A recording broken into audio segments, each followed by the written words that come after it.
Bagaimana ya rasanya menyantap makanan khas Palembang di atas perahu? Ada sebuah tempat makan di pinggir Sungai Musi Benteng, Kuto Besak atau BKB yang bisa membuat Tribuners merasakan sensasi tersebut. Tidak hanya menyantap makanan khas Palembang saja, di sini juga akan disuguhkan pemandangan indah Jembatan Ampera.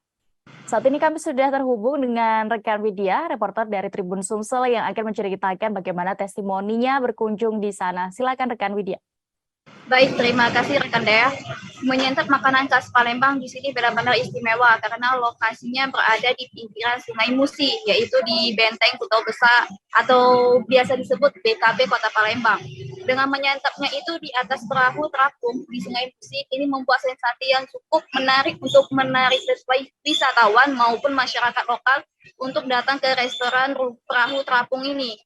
Perahu terapung ini dibuka dari setengah 5 sore hingga jam 10 malam. Wisata pun maupun masyarakat lokal saat hendak ingin masuk ke dalam restoran kapal perahu ini, terapung ini, itu tetap berhati-hati karena pada sore hari atau malam hari itu sungai Musinya airnya pasang.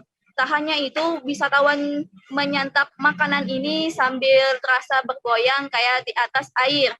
Dan juga wisatawan saat menyantap makanan khas Palembang itu bisa sambil melihat atau view dari jembatan Ampera yang sangat cantik pada malam hari.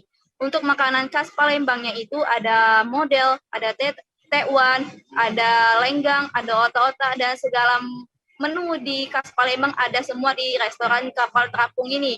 Dan juga kapal cukup meriah Tribuners untuk para wisatawan dari luar Provinsi Sumatera Selatan untuk mendatangi restoran perahu terapung ini, dimulai dari bandrol 2.000 hingga 12.000. Dan inilah suasana yang ada di restoran kapal terapung di Kota Palembang. Jangan lupa subscribe, share, komen, dan like ya.